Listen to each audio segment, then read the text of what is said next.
بسم الله الرحمن الرحيم الحمد لله والصلاة والسلام على رسول الله صلى الله تعالى عليه وسلم. لخزمت كتابي نيابي زمدي ابن الرسلانة لمذهب خومانا لكتاب زور تايبة نيابة كان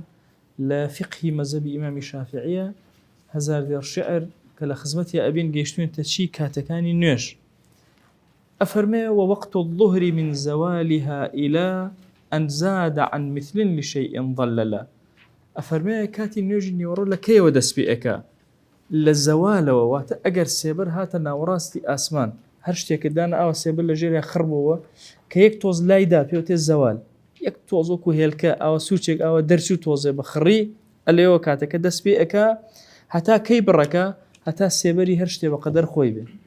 سيبري هرشتيك بقدر خوي واتا أجر قلمك دانا مثلا سيركي سيبركي تا إيريك أواد ليكر بقدر يقبو يتنجني يورو طوائب يوم في اسمه بس سعادني قردون سير أكينو نجو طاعت ما نجيب جيك باشا أو جواب برسالك تان ليبكم جماعة أجر من أريك برستان بيني شون بيوانه يكن بزان چند متره دي بس نسرو بيوانه يكن وكو نخوارو يي قلمك هيني باشا دا أني بزان سيبري أما چنك بۆ نمونە ئاوا ئەکەم سەرەکەم سێبەرەکەی ئەوەندە و نیوی خۆیەتی باشە یان بەقەدەر خۆیەتی با بڵێن ئەگە بەقەدەر خۆی بوو سێبەری منارەکە ئەپێوم یەکسەر ئەکاتە چی ئەکاتە بەرزی منارەکە ئەگەر ئەوەندە و نیوی بوو ئەچم سێبەری منارەکە ئەوە ئەکەم دوایی نیوەکەی لێلا ئەبم بۆ نمونە ئەگەر 15 متر بوو 5 لا ئەبم 10 متری مێتۆ کەوا بۆ منارەکە 10 متر کەوا بەم قەڵەمە بچووکە منەتوان منارەیە بپێوم بو قلم بسوقتان وعمودي قريكان هم بيوم 10 متر باش اما فنك اسلامي قديمه بو بيوانشتي برز هميشه اوان كرد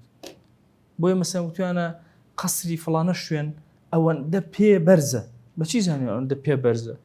باش هاتون سيبركان او بي چون بسريه چنيك بو مثلا لو كاتي كسيبري قلمك بقدر خوي بو كمثلا عصر بو او كاتوتيان اوانتي اوجه كوابوني ورو لك هي ودس بيئك للزوال ودس بيئك حتى سيبري هرشتي بقدر خوي بي لو كاتي سيبري شتي هرشتي بقدر خوي بي ثم به يدخل وقت العصر كاتي عصر بودس بيئك سيبري هرشتي بأندازي خوي بو كاتي عصر دسي بيئك واختير مثلي ظل ذاك القدر أي تا كوي وقتي اختيار بو نيجي عصر سيبري هرشتي بيئت دو اوان دي خوي حتى قلمكات دو جار أولي أكي إنجا كاتا سيبرك باشا أو كاتا فرمي أو كاتي اختيار بو كي بو نيجي عصر بلام أقال لي بجاز إلى غروبها أن تفعل أكريه وسن حتى وكو غروب شمسيش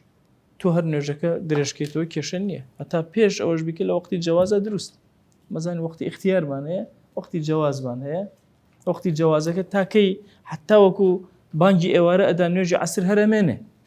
اي نيجي مغرب باشا نيجي اواره افرمي وقت مغرب بهذا دخل اگر هاتو خور اواب غروب الشمس بو ابا ما خور كاوا ابي نيجي اواره دس بيك والوقت يبقى في القديم الاظهر الى العشاء بمغيب الاحمر افرمي لقولي قديمي اظهر لمذهبه نيجي اواره هتا كي امنه هتا سوره لاسمان ابرد ها لكيو خور اوا ابي سيركن اللي اسمان سوره به كاو سوريا انما نيجي عصر دسي فيك افرمي وغايه العشاء فجر يصدق معترض يضيء منه الافق افرمي اي عشاء كي امنه حتى وكو فجر الصادق درجه حتى اوقات نيجي عشاء امنه كان فجر أو فجريك لقراخة ولو كانت لو شونيك خور هالدي أليو ورده معترض يضيء منه الأفق أليو يتدرو ورده سرزيو روشن أكاتو كابو فجري صادقي ما بسته بلان وقت اختيار بو نيجي عشاء تاكي تا ثلثي ليلة يا وتشوبك بسيبه شو لبشي يكما أونده وجوزه إلى صادق فجر باشا بلام وقت جوازي تاكي تا فجر صادقة كتشويتنا وفجر صادقة وبه قد دخل الصبح فەجری صادق دەرچوو ئیتر سوبح دەسی پێک نوێژی بەیانی دەسی پێک نوێژی بەیانی هەتا کەی وەختی اختیارە إلى الإسفاری تا دنیا زرد ئەبێ هەتا زەردە واختير إلى الإسفار إنجا جوازه يبقى إلى الإدبار جوازك شي هتا كيا حتى أو كاتيك إتر خور هالديت نجيب يعني إتر نامن قزنك باشا تا أو كاتبرك باشتين كات كيا دنيا روشن نبوتو دنيا أهم ما لو زردوا لي الله أتا أبي والله قولي جواز هتا كيا حتى أو كاتيك إتر قزنك حتى أو كات أتواني نجيب يعني هرجع بجيبك زور باش ئەم نوێژانە کە باسمان کردووە هەر پێنج نوێژەکە کاتەکەیان ڕەبتی بە چیەوە هەیە ئادەی سەیری ئاسمانەکەم سەیری فەجر ئەەکەم سەیری سوورەی ئاسمانەکەم ئەبڕێ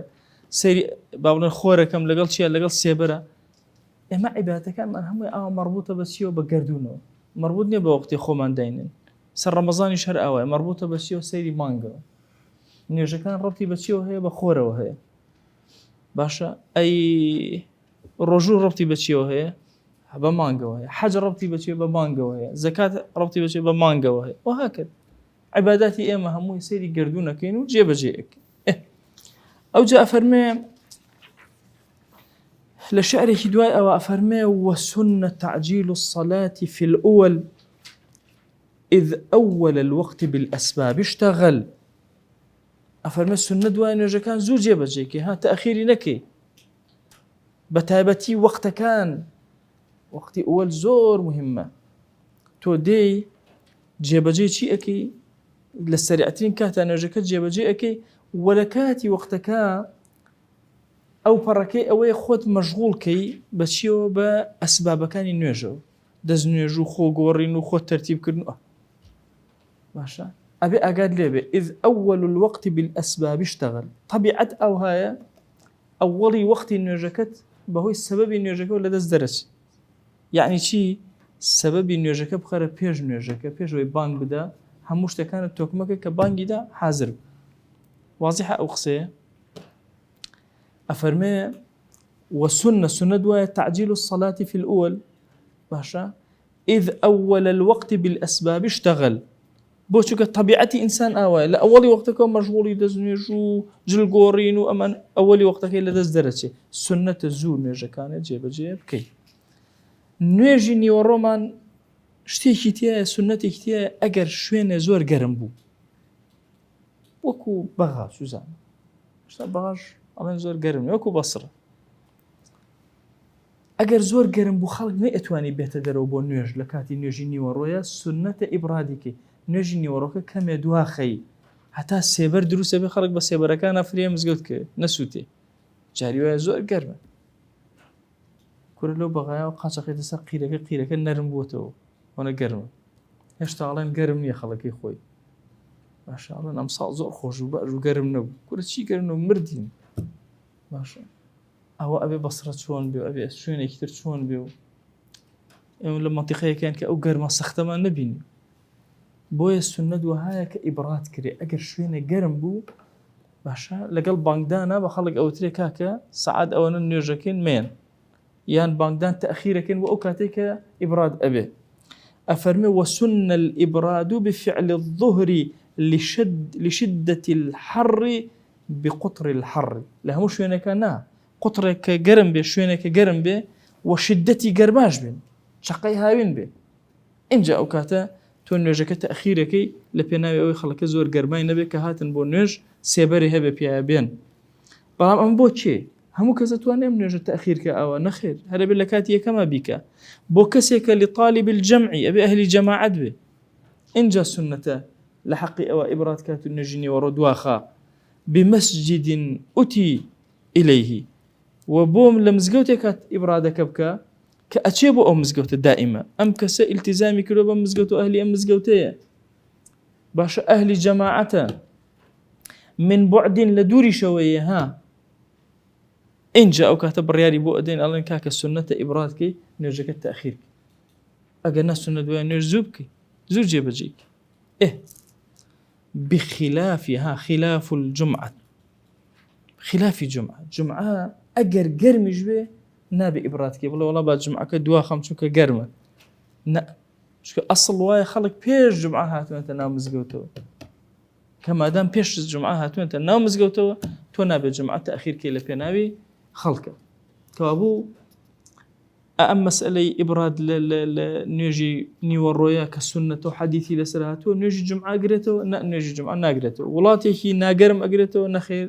نایگرێتەوە ئەبێ ئیلا ئەو وڵاتە وڵاتێکی گەرم بێ ئەو خەڵکەش کە ئەو نوێژە ئەکەن ئەهلی ئەو مزگەوتە بن ئەهلی جەماعەت بن شوێنەکەیان دوور بێ زەحمەت بێ بێن ئینجا بەڵام مەسەلەن شوێنەکەمان پڕ لە دار و بار و کەپر و سێبەر و با گەرمیش بێ نابێ وەسائلمان هەیە بۆ گواستنەوە مەسەلەن ئیبراد سنت نییە ئیبراد کاتێ سنەتە لەبەر گەرما فقط نوێژی نیوەڕۆ ئیبراد خۆی لە بەردەوە لە ساردکردنەوە نوێژەکە سارد ئەکەینەوە باشە کاتەکە سارد ئەکەینەوە خێنە کاتێکەوە کە فێنک بێ